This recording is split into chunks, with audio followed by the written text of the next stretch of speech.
নমস্কার বন্ধুরা, আমি সোমা গোপালের হেসেলে আপনাদের সবাইকে স্বাগত। আজকে জামাই ষষ্ঠী স্পেশাল একদম নতুনত্ব আর দুর্দান্ত স্বাদের একটা নিরামিষ রেসিপি আপনাদের সাথে শেয়ার করছি। এবারে জামাই ষষ্ঠীটা তো শনিবার পড়েছে, আর এই শনিবার অনেকেই নিরামিষ খায়, তাই জামাইয়ের পাতে যদি একটা দুর্দান্ত স্বাদের নিরামিষ রেসিপি রাখতে চান তাহলে কিন্তু এটা ট্রাই করতে পারেন, খেতে অসাধারণ হবে। তাই চলুন সময় নষ্ট না করে রান্নাটা করে ফেলি।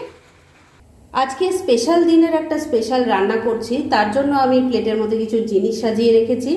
এখানে আছে 1 চামচ গোবিন্দভোগ চাল, নিয়েছি 3টে কাঁচা লঙ্কা, আর এখানে বেশ খানিকটা পোস্ত নিয়েছি। জানি পোস্তর অনেক দাম, তবে জামাই ষষ্ঠীতে জামাইকে তো খাওয়ানোর সময় খরচের কথা কারোরই মনে থাকে না। আর এই জামাই ষষ্ঠীটা যেহেতু শনিবার পড়েছে, একটা নিরামিষ পদ তো হবেই, আর তার জন্যই কিন্তু আজকের এই রান্নার আয়োজন আমি করেছি। খেতে দারুণ টেস্টি হয়। যাই হোক, এবার এই গোবিন্দভোগ চালটাকে কিন্তু ভিজিয়ে রাখতে হবে, যেটা কাজের সুবিধার্থে আমি আগেই করে রেখেছিলাম। এবার এই সমস্ত কিছু মিশিয়ে আগে মশলাটা বেটে নিচ্ছি। অবশ্যই এই শুকনো চালটা না, কিন্তু ভেজা যে চালটা ভিজিয়ে রেখেছিলাম সেই চালটা দিয়ে মশলাটা প্রথমে শুকনো বেটে নেব, আর তারপর পরিমাণ মতো জল দিয়ে বেটে একটা মিহি পেস্ট তৈরি করে ফিরে আসছি। পোস্ত, গোবিন্দভোগ চাল আর কাঁচা লঙ্কাটা দেখুন ভালো করে বেটে আমি বাটিটার মধ্যে ঢেলে দিয়েছি। এবার এর মধ্যে এক এক করে সামান্য কিছু জিনিস পড়বে। প্রথমে দিয়ে দিচ্ছি স্বাদ মতো নুন, দিয়ে দিচ্ছি অল্প চিনি, বাইন্ডিংয়ের জন্য দিয়ে দিচ্ছি 1 চামচ ময়দা, আর এর সাথেই যাচ্ছে অল্প কয়েকটা দানা পোস্ত। এই কাঁচা পোস্তটা দিলে মুখে যখন পড়ে খেতে খুব ভালো লাগে। এবার সব কিছু খুব ভালো করে মিশিয়ে নিচ্ছি। সব কিছু দিয়ে খুব ভালো করে মাখানো হয়ে গেছে। এবার তাহলে চলুন মূল রান্নাটা শুরু করি। এবার মূল রান্না শুরু করছি, আর তার জন্য কড়াইয়ে সর্ষের তেল দিয়ে গরম করে নিয়েছি। এর মধ্যে ছোট ছোট করে পোস্তর বড়া ভেজে নেব।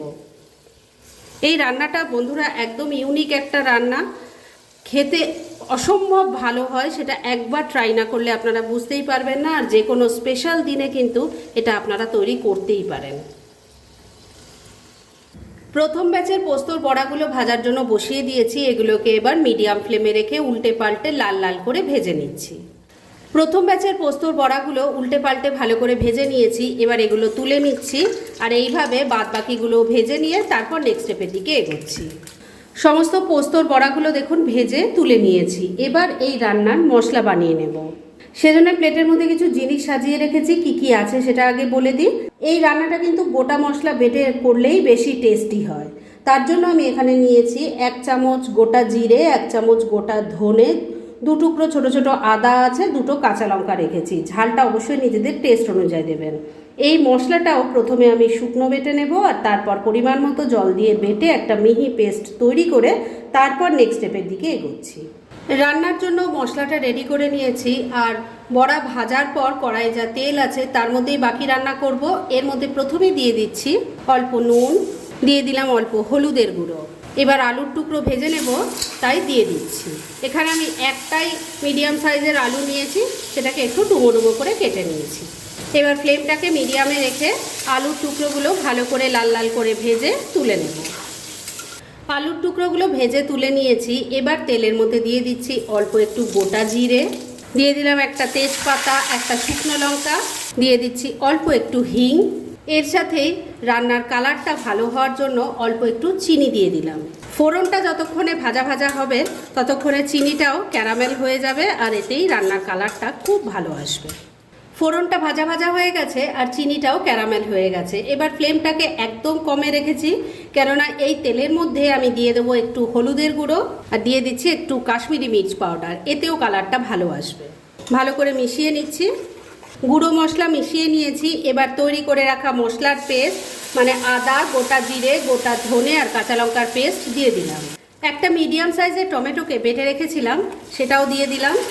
এবার দিয়ে দিচ্ছি স্বাদ মতো নুন, তবে নুন কিন্তু খুব বুঝে দেবেন, কেননা আলু বড়া সমস্ত নুন দিয়ে ভাজা আছে, সেগুলো তো এর মধ্যে পড়বে, তাই নুনটা বুঝে দেবেন। অল্প একটু চিনিও দিয়ে দিলাম। এবার ফ্লেমটাকে মিডিয়ামে রেখে সমস্ত কিছু মিশিয়ে নিয়ে মশলাটাকে খুব ভালো করে কষিয়ে নিতে হবে। 2-3 মিনিট সময় নিয়ে মশলাটাকে খুব ভালো করে কষিয়ে নিয়েছি। এর থেকে দেখুন এখন তেলটা সেপারেট হয়ে গেছে। এবার এর মধ্যে ভেজে রাখা আলুর টুকরো দিয়ে দিচ্ছি। মশলার সাথে আলুর টুকরো খুব ভালো করে মিশিয়ে কষিয়ে নিচ্ছি। বন্ধুরা, আপনারা আমার রেসিপি দেখার সাথে সাথে আমার ফেসবুক পেজ গোপালের হেসেল তাতেও ভিজিট করতে পারেন। ডেসক্রিপশন বক্সে লিংক দেওয়া আছে। মিনিট খানেক সময় নিয়ে ভেজে রাখা আলুর টুকরোগুলো মশলার সাথে দিয়ে ভালো করে কষিয়ে নিয়েছি। এবার এর মধ্যে গ্রেভির জন্য জল দিয়ে দেব। এই রান্নাটা কিন্তু বন্ধুরা খুব বেশি ঝোলঝোল হয় না, আবার একদম শুকনোও ভালো লাগবে না, তাই সেই বুঝে জল দেবেন। পোস্তটা মেখেছিলাম যে বাটিতে, আমি সেই বাটিতেই হাফ বাটি মতো জল নিয়ে দিয়ে দিলাম। ভালো করে মিশিয়ে নিচ্ছি। এবার ফ্লেমটাকে লো আর মিডিয়ামের মাঝামাঝি রেখে ঢাকা দিয়ে 2-3 মিনিট রান্না করে নিচ্ছি। মিনিট 3 রান্নাটা হয়ে গেছে, এবার ঢাকা তুলছি। এবার ভেজে রাখা পোস্তর বড়াগুলো দিয়ে দিলাম, গ্রেভির সাথে ভালো করে মিশিয়ে নিচ্ছি। এই বড়া দিয়ে কিন্তু খুব বেশি সময় রান্না করা যাবে না, কেননা তাহলে বড়াগুলো একদম নরম হয়ে যাবে আর তাহলে এটা খেতে ভালো লাগবে না। ঢাকা দিয়ে মিনিট 2 আবারও রান্না করে নিচ্ছি। মিনিট 2 রান্নাটা হয়ে গেছে, এবার ঢাকা তুলে নিচ্ছি। আমি কিন্তু মাঝে একবার ঢাকা তুলে একটু নাড়াচাড়া করে দিয়ে নুন মিষ্টিটা চেক করে নিয়েছিলাম, আপনারাও দরকার হলে সেটা করে নেবেন।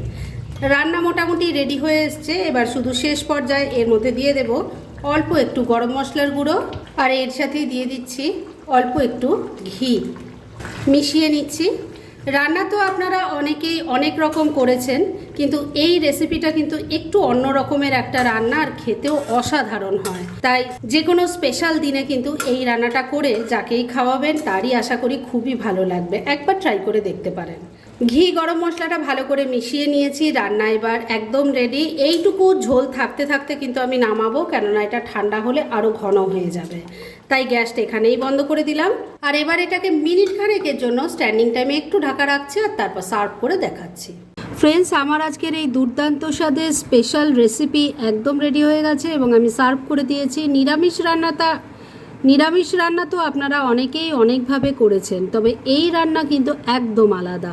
এর টেস্টও হয় অসাধারণ, সেটা একবার ট্রাই না করলে আপনারা বুঝতেই পারবেন না।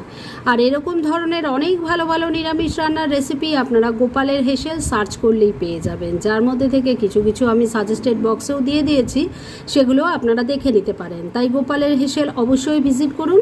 আর আপনারা কেমন ধরনের রেসিপি চাইছেন সেটাও কিন্তু আমাকে জানাতে পারেন। আমি চেষ্টা করব সেই সব রেসিপিগুলো আপনাদের সাথে শেয়ার করার।